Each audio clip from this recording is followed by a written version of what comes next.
in looking at this week, we're looking at the idea of peace. Peace, if you understand from my perspective what I'm looking at here, peace is something that is not something that comes through placating.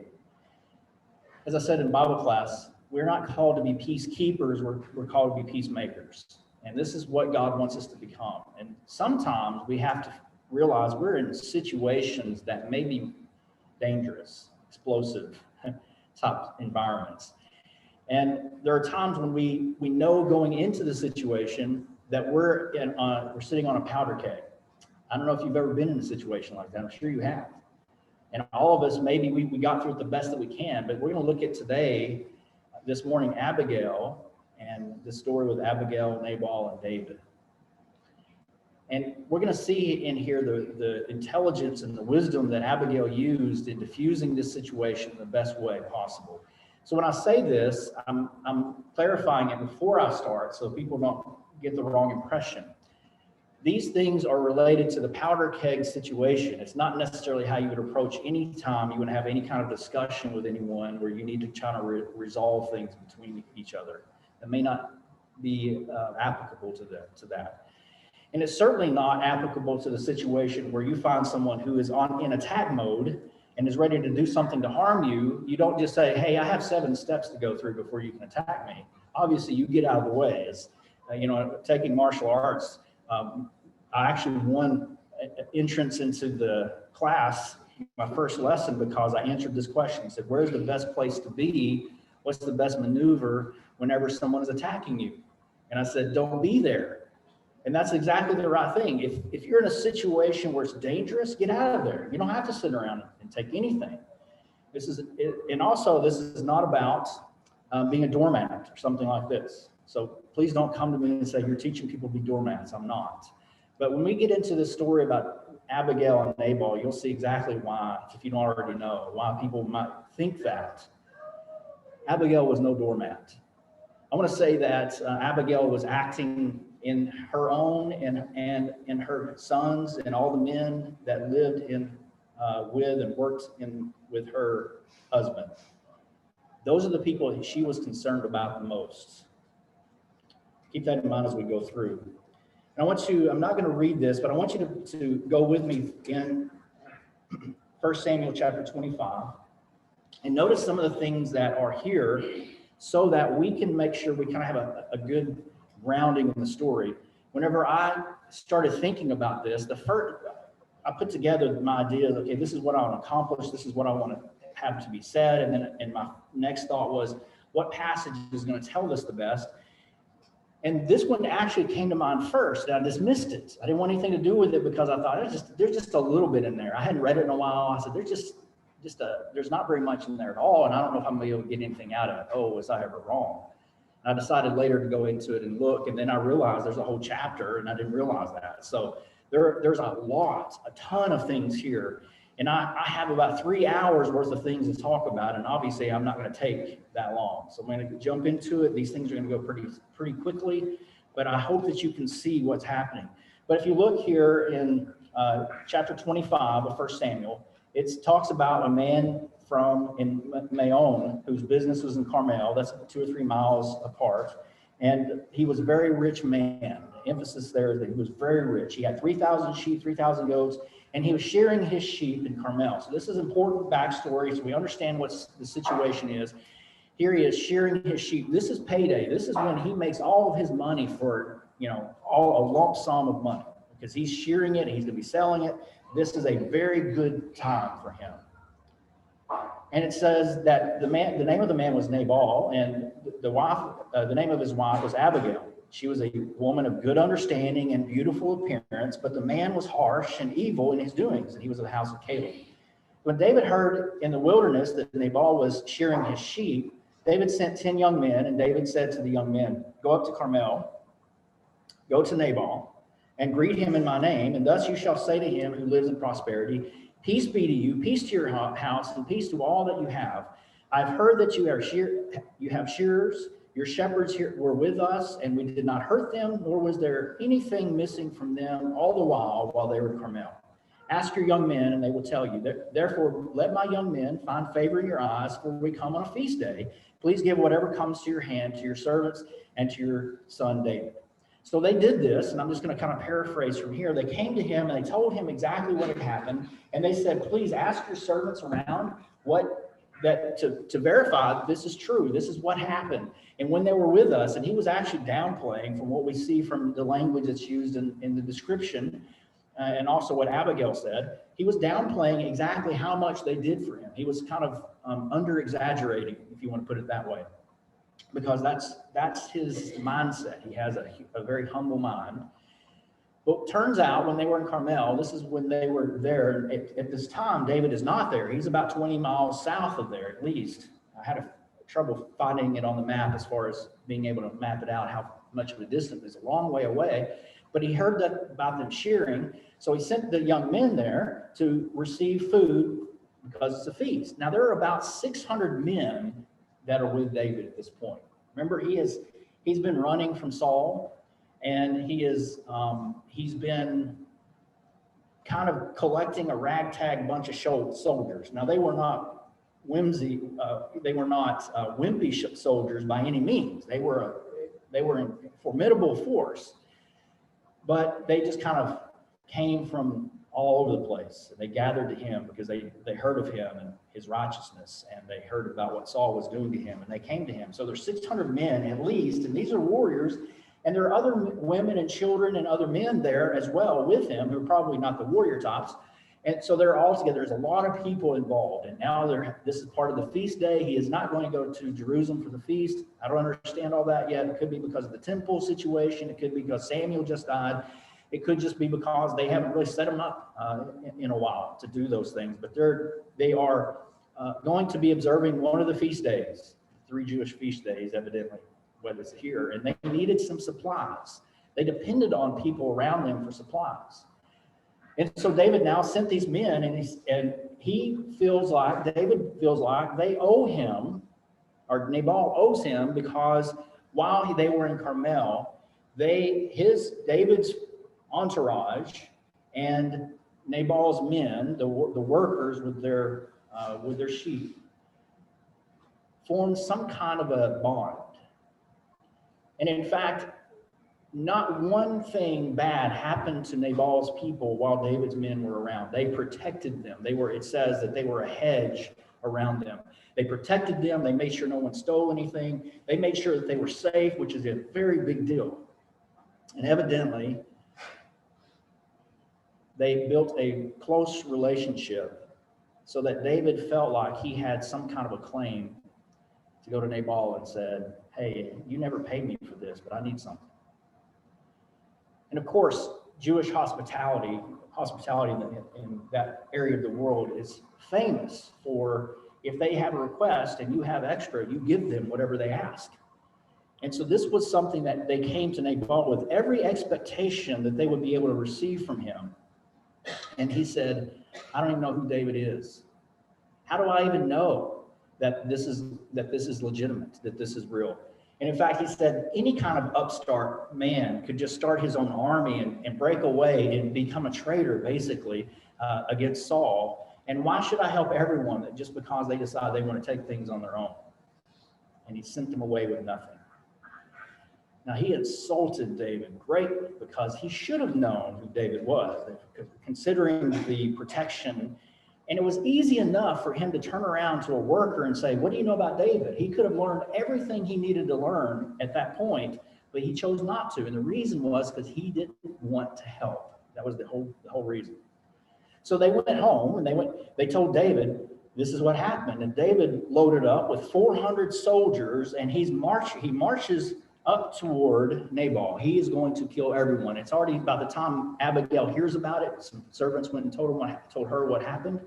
David is already on the way. He's on a death march. He has 400 men. And if you read some of the exploits of David's soldiers, that was a terrifying idea for him to be in battle with you, because he's going to destroy everyone. He'd already made up his mind. There is not one man that's going to be left alive when I'm done. Every male is going to die. And Nabal had a lot of people around him. He had a lot of workers. A lot of families were there.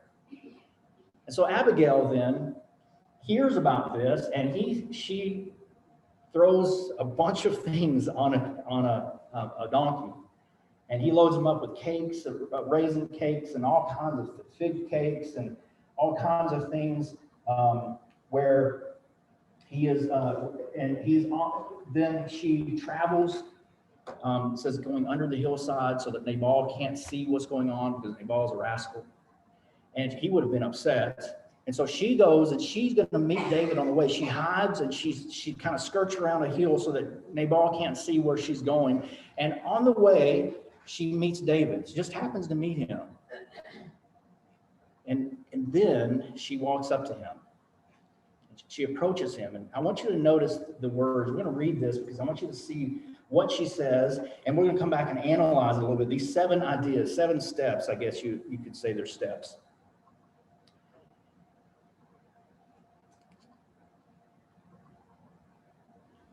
It said in verse 14, one of the young men told Abigail, Nabal's wife, saying, look, David sent his messengers from the wilderness to greet our master, and he reviled them.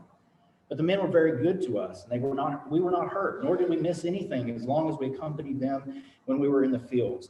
They were a wall to us, both by night and day, all the time we were with them, keeping the sheep. Now therefore know and consider what you will do, for harm is determined against our master and against all his household, for he is such a scoundrel that one cannot speak to him. Abigail made haste that she took everything to give to him, to David, in verse 18. In verse 20, it says, so it was as she rode on the donkey, and that she went under the cover of the hill, that where David and his men coming down toward her, she met them. David had said, surely I protected all this fellow has in the wilderness, so that nothing was missed of all that belongs to him, and he has repaid me evil for good. May God do so and more also to the enemies of David, if I leave one male of all who belong to him by morning light. Now Abigail saw David. She dismounted quickly from the donkey, fell on her face before David, and bowed to the ground. So she fell at his feet and said, on me, my lord, on me let this iniquity be. And please let your maidservant speak in your ears and hear the words of your maidservant. Please let not my lord regard this scoundrel Nabal. For as his name is, so is he. Nabal is his name, and folly is with him. But I, your maidservant, did not see the young man of my lord whom you sent. Now therefore, my lord, as the Lord lives, and as your soul lives, since the Lord has held you back from coming to bloodshed, and from avenging yourself with your own hand, now then, let your enemies and those who seek harm from my lord be as Nabal. And now this present which your maidservant has brought to my lord, let it be given to the young men who follow my lord. Please forgive the trespass of your maidservant, for the Lord will certainly make for my lord an enduring house, because my lord fights the battles of the Lord, and evil is not found in you throughout your days. Yet a man has risen to pursue you and to seek your life, but the life of my lord shall be bound in the bundle of the living with the Lord your God. And the lives of your enemies he shall sling out as from the pocket of a sling.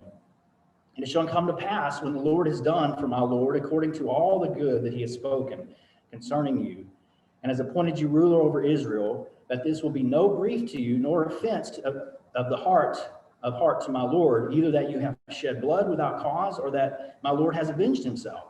But when the Lord has dealt well with my lord, then remember your maidservant. And this is where David said, blessed be God, because he has stopped me from doing this terrible thing. Now, David knew that it was bad when he was going to do that. He knew what he was doing was bad. If you look at the curse that he brings upon the enemies of David, look at what's in verse 22. It says, may God do so and more also to the enemies of David, if I leave one male of all who belong to him by morning light. So he is calling a curse upon, or he says, if I don't do this to Nabal, that is, kill all the males in his household, then let God do that to all of my enemies. Now, if God wanted to do that to all of his enemies, he already would have done that. But he knew that God doesn't operate that way. And so now, instead of cursing himself for not doing it, if he doesn't do it, he's going to curse all of his enemies, because he knows that that's not really what God wanted. There's no doubt in my mind that he's aware that this is not a situation that he should be doing. It's not something he knows, and he knows that. And so if it were righteous, if it was good that he was doing this, God would have already done it. But it's not what God wanted. And he knew it wasn't what God wanted, so he's kind of trying to skirt it. So we come back then, and she falls down before him. There's 7 things we can take away from this. You may get a lot more out of this, but the first one is to understand what's happening. All right. So Nabal is a word that means fool, and he lived apart. He was or folly. He was a man of folly, a man of anger. He was a scoundrel. He's one of these guys that no one could speak to him. He did whatever he wanted to do, and nothing you said could ever change his mind. He probably mistreated everyone around him. And I want you to think about this, the fact that he was a very rich man. And I realize that there are some people who are rich and they get rich, and it's in spite of who they are. Most of the time, we recognize that someone who's acting like a fool and acting like a scoundrel, they don't usually have good things happen in their lives. But this man had riches and wealth in spite of that. I suspect part of that is the shrewdness of his wife, because there are a lot of men who have risen to prominence simply because their wife was a good person and not because of the husband necessarily. You know, it's very easy, it's very difficult to miss that there are a lot of marriages like this. There are a lot of women who are married to scoundrels. They didn't realize it. Maybe they grew into it. And I'm not saying that women are all perfect either. I'm saying in this situation, it's really easy for us to see somebody either we are going through ourselves or somebody we know has been through some situations like this. So when I say that this is not about being a doormat, that's what I'm talking about. I'm not talking about someone who's taking abuse. And this isn't reminiscent. This isn't about someone who did that. But she understood the situation. She knew the people involved. She heard about David. She certainly knew her husband. And I wonder how many times she had to do something like this. Could you imagine? I've known some families like this. And I know that wife had to go many, many times to try to cool down situations, make things better, smooth it over. She's always wondering, is it going to be the last time? And of course, it never is. There's a lot of frustration here involved. And what does she do? She goes and she understands what's happening. She clearly sees, I know what's about to happen. And if we are wise, if we have our eyes open, we will see situations that become volatile, and we'll know something's about to happen. Now, knowing it doesn't mean that we're going to be able to prevent it, but we can know coming in advance. We need to have our eyes open, okay? That means we need to know the people who are around us, and sometimes we don't. For example, if you're at work and you know someone has an explosive personality and something bad is coming down the pike, you're going to have to handle that in a way. You're going to have to see that and recognize that so there's some things that could happen here. And with that's really the first step. So we need to understand the dynamics. She understood that Nabal is going to make things worse. David's going to come and confront him. It's possible that David actually could just simply confront him and see if Nabal would actually change his mind. But she knew exactly what was going to happen. There's no way Nabal was going to do anything except insult him even more. And then everyone would die. She couldn't handle that. So she decided to do something. This is where we need to see this. Hold on. Well, there we go. I forgot I got to change it on here too. All right, so the second thing is to admit what wrong was done. Now, this is not her taking credit or taking blame for everything that was done, but she is recognizing what is done. That is, she knew that Nabal should not have done that. You can see that as evidence because she started loading up the donkey with all the gifts, all the things that he should have given to David, she's giving. And maybe she isn't giving as much as he would have, but that's not really the issue. She's figuring out what to do. But she needs to recognize, or she recognized and admitted what exactly was wrong, and acknowledged its existence, the existence of that wrong. She knew that Nabal had insulted David, and that was probably the worst thing that he could have done. If you think about it from David's perspective, or looking at David, who was aspiring to be king, and yet he had lots and lots of mouths to feed, and he goes to someone who rightly should give him something to help, and he just insults him and says, I don't even know who David is, and calls him a traitor. How do you think he's going to respond? He doesn't have much of a choice. He didn't have to respond by killing everyone, but he's going to have to respond some way. So consider it from their perspective.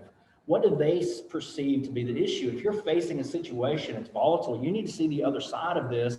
So what is it that they think has been happening? A lot of times these situations come up because someone is offended, they're angry at you for some reason, or angry with someone that you know for some reason. You're trying to make the peace. You're going to have to consider it from their perspective. And it never hurts to hear them out, to let them say what they're going to say, to help yourself understand where they're coming from. It doesn't mean you're going to agree, but it does certainly mean that you're going to see it.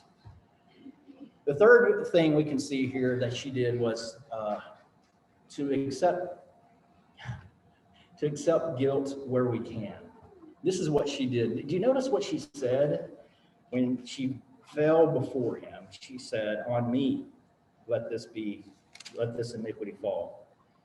And let me find the passage here. It's verse 24. On me, my Lord, on me let this iniquity be, and please let your maidservant speak in your ears and hear the words of your maidservant. Please let not my Lord regard this scoundrel Nabal, for his name is, as his name is, so is he. Nabal is his name, folly is with him, but I, your maidservant, did not see the young men of my Lord whom you sent. So this is where she's taking the guilt on. It's not that she said, I'm the one that insulted you. It's that I missed this opportunity. I didn't see your men come, or I would have done something about it. So let this iniquity fall on me. Now she took some responsibility for something that how could she say that she was wrong to do that? Except the fact that she could have prevented the situation if she would have known. And so she's asking for David to look at her and blame her because she's the one that didn't get the things together, but now she's fixed that. So we need to think about some way that we could have maybe helped the situation. We could have acted differently. I'm not saying that we need to pretend that we've done anything wrong. I'm saying that we look at the situation and say, what could I have done differently?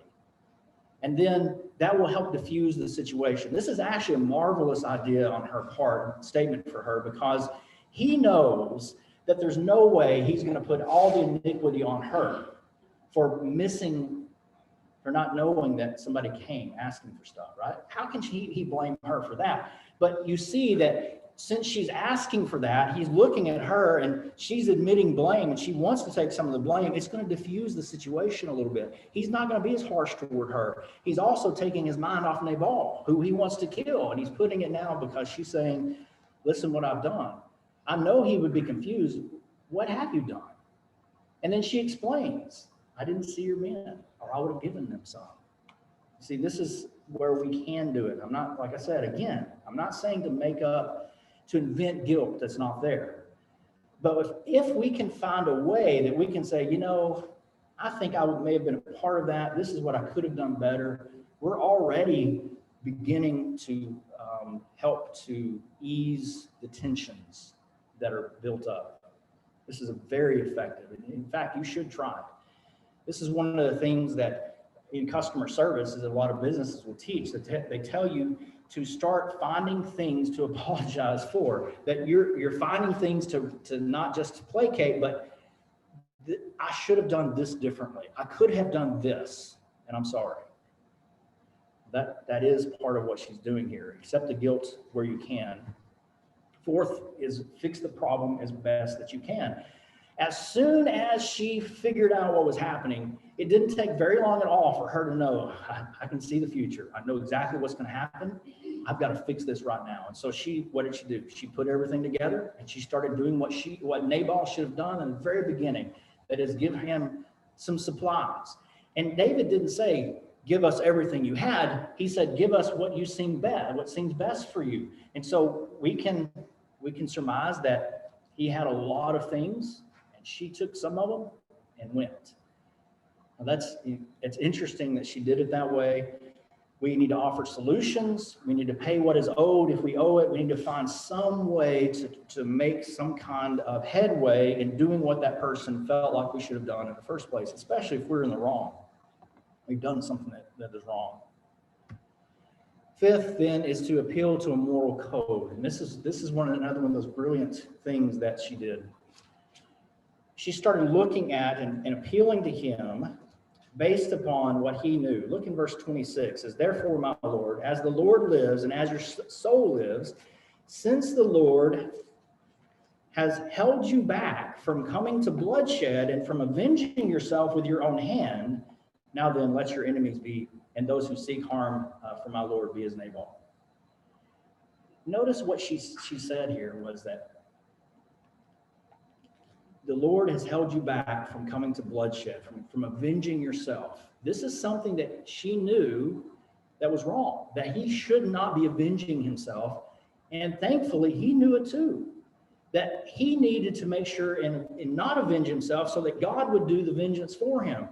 We can see that very easily in the way that he's treated Saul this whole time. Remember, last week we talked about that idea, about what he did to Saul, and he wouldn't lay a hand on him, even though he was supposed to be king. David was supposed to be king, and Saul was in the way. He refused to do anything. God is the one who would take care of that. And so she's appealing to his greater sense of morality, and also showed that she knew he was a better person than that he was doing something that she knew was not characteristic of him, and she's calling on him to think of himself, to remember who he really is, to remember the morality that's there. It's a very effective way to do it.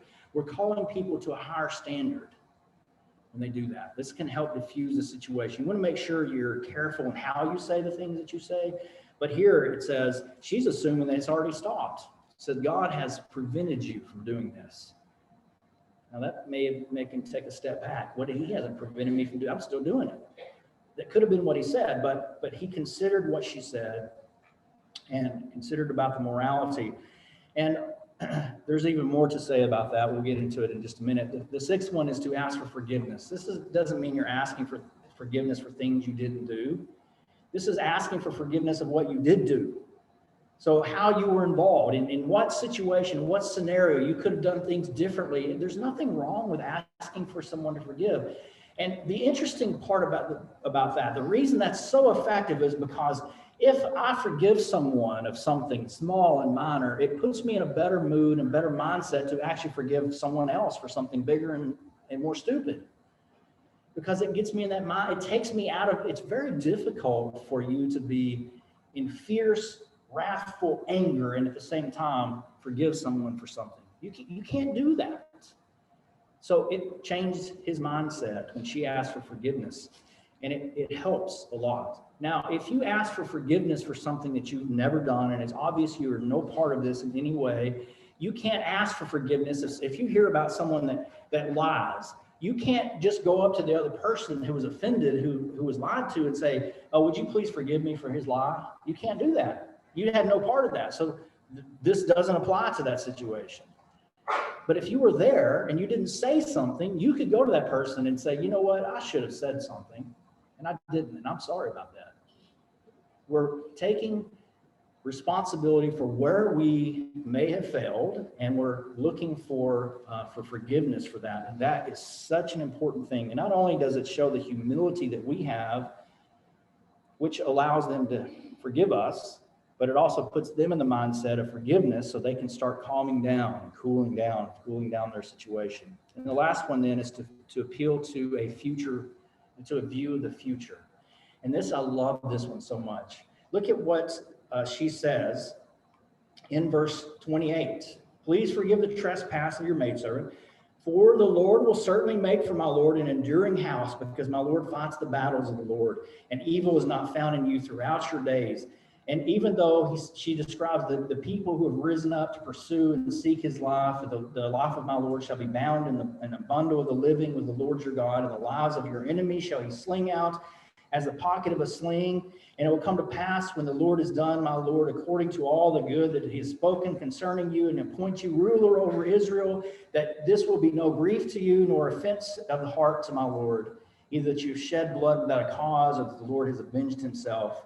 But when the Lord has dealt well with my Lord, then remember your maidservant. So this is the beautiful part of it to me. She knew that God was going to elevate him. And so she's talking to him and reminding him, look, don't lose sight of what's going on here. Don't lose sight of what God has promised you. Because if you come in and you destroy Nabal and all his, you're doing bloodshed. You're avenging yourself. Nabal hasn't done anything worthy of death. According to the law, the people who died were the people who blasphemed God, or the people who killed other people. Nabal had done neither one. And so if David came in and killed him, it would have haunted him for the rest of his life. He would have had a foundation that was already starting to crumble before he's even made king. And she says, David, think about the big picture here. Think about what's coming in the future. Don't throw all of that away just because you want to have vengeance right now. And you're going to look back and you're going to regret it if you do. But if you'll just listen, if you'll just avoid this, then when God blesses you and you become great in the nation, and all these great things are happening to you because of the goodness in your heart, and because you only fight the battles that the Lord fights, you have righteousness. Because of that, she says, you won't have anything to regret. Regret is one of the greatest challenges sometimes that we face. None of us want regret.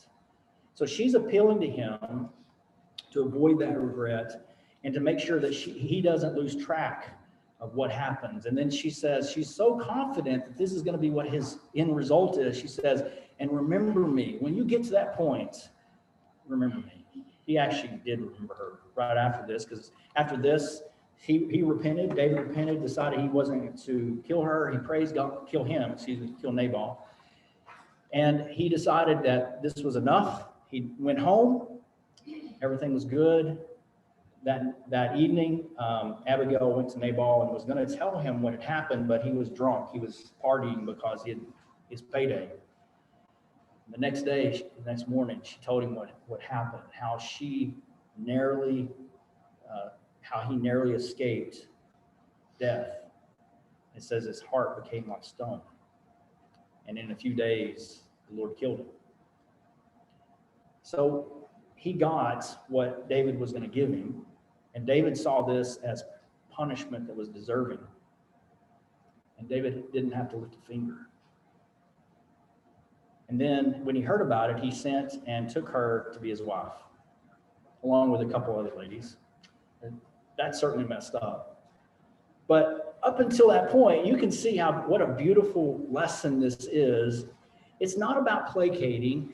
It's about appealing to someone to do something based upon who they are. It's not about trying to protect Nabal. It's about trying to protect all the men of her household, all the men that lived there, which she did effectively, and also even to help protect David. I think she had an understanding of who he was and what God intended for him to be. She said it. Well, that's some insight you can get. I think you can probably get a lot more. I'm going to stop, though, because I said 3 hours condensed. But I hope that this has helped you a little bit, and maybe helped you to hopefully helped you to understand a little bit better if you're in a situation. What are some things that I can do? And she does an excellent job in showing that to us. And I believe that's the reason it's in here. 1 Samuel is all about God raising up leaders and how he taught them and gave them lessons upon lessons and established them. And this is one of those lessons that he gave. If there's any way that we can help you, though, this morning, we're here for you. If you need to be put on the Lord Jesus in baptism, become a Christian so that you can start living that way of righteousness, then we want to encourage you to do that. If we can help you in other ways, you need prayers of the church, anything that we can help you with, won't you please come as we stand and sing.